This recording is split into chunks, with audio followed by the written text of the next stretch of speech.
ఆయన అనుకుంటుండు outer ring road లోపల ఉన్న రైతులకు 2 లక్షల మంది రైతులకు రైతు బంధు ఎగబెడితే ఏమైతుంది అనుకుంటుండు. బిడ్డ, ఈ 2 లక్షల మంది రైతులు వచ్చి రేపు ఔటర్ రింగ్ రోడ్డును మొత్తం బ్లాక్ చేస్తే నీ దిమ్మ తిరుగుతా జాగ్రత్త అని చెప్పి హెచ్చరిస్తా ఉన్నాం. పటాన్ చెరువులం 22,000 మంది రైతులున్నాం. పోయి 22,000 మంది ఔటర్ రింగ్ రోడ్డు మీద కూర్చుంటే ఎంతమందిని అరెస్ట్ చేస్తాడు? ఏ జైలు పడుతుంది నాకు?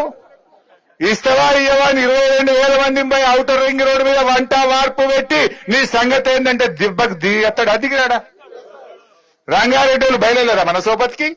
మేడ్చల్ల సబితక్క బయలుదేరదా మన సోపతికి? మల్లారెడ్డి వెళ్ళాడా మన సోపతికి? వెళ్తాడా లేదా? అందరం వెళ్లి కూర్చున్నాక దెబ్బకి దిగుతాడు. అదిగడా మిస్టర్ రేవంత్ రెడ్డి, రైతులు మరి బయలుదేరక ముందే ఈ 2 లక్షల మంది రైతులకు వెంటనే రైతు బంధు వేయాలని బీఆర్ఎస్ పార్టీ తరఫున డిమాండ్ చేస్తా ఉన్నాం. ఆయన అనుకుంటుండు ఔటర్ రింగ్ రోడ్డు లోపల ఉన్న రైతులకు 2 లక్షల మంది రైతులకు రైతు బంధు ఎగబెడితే ఏమైతుంది అనుకుంటుండు. బిడ్డ, ఈ 2 లక్షల మంది రైతులు వచ్చి రేపు ఔటర్ రింగ్ రోడ్డును మొత్తం బ్లాక్ చేస్తే నీ దిమ్మ తిరుగుతా జాగ్రత్త అని చెప్పి హెచ్చరిస్తా ఉన్నాం. పటాన్ చెరువులం 22,000 మంది రైతులున్నాం. పోయి 22,000 మంది ఔటర్ రింగ్ రోడ్డు మీద కూర్చుంటే ఎంతమందిని అరెస్ట్ చేస్తాడు? ఏ జైలు పడుతుంది నాకు?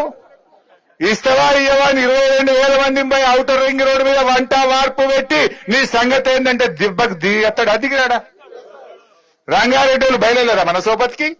మేడ్చల్ల సబితక్క బయలుదేరదా మన సోపతికి? మల్లారెడ్డి వెళ్ళాడా మన సోపతికి? వెళ్తాడా లేదా? అందరం వెళ్లి కూర్చున్నాక దెబ్బకి దిగుతాడు. అదిగడా మిస్టర్ రేవంత్ రెడ్డి, రైతులు మరి బయలుదేరక ముందే ఈ 2 లక్షల మంది రైతులకు వెంటనే రైతు బంధు వేయాలని బీఆర్ఎస్ పార్టీ తరఫున డిమాండ్ చేస్తా ఉన్నాం. ఆయన అనుకుంటుండు ఔటర్ రింగ్ రోడ్డు లోపల ఉన్న రైతులకు 2 లక్షల మంది రైతులకు రైతు బంధు ఎగబెడితే ఏమైతుంది అనుకుంటుండు. బిడ్డ, ఈ 2 లక్షల మంది రైతులు వచ్చి రేపు ఔటర్ రింగ్ రోడ్డును మొత్తం బ్లాక్ చేస్తే నీ దిమ్మ తిరుగుతా జాగ్రత్త అని చెప్పి హెచ్చరిస్తా ఉన్నాం.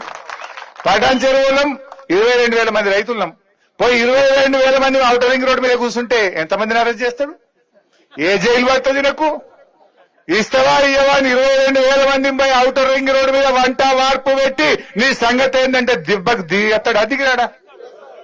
రంగారెడ్డి బయలుదేరా మన సోపతికి? మేడ్చల్ల సబితక్క బయలుదేరదా మన సోపతికి? మల్లారెడ్డి వెళ్ళాడా మన సోపతికి? వెళ్తాడా లేదా? అందరం వెళ్లి కూర్చున్నాక దెబ్బకి దిగుతాడు. అదిగడా మిస్టర్ రేవంత్ రెడ్డి, రైతులు మరి బయలుదేరక ముందే ఈ 2 లక్షల మంది రైతులకు వెంటనే రైతు బంధు వేయాలని బీఆర్ఎస్ పార్టీ తరఫున డిమాండ్ చేస్తా ఉన్నాం.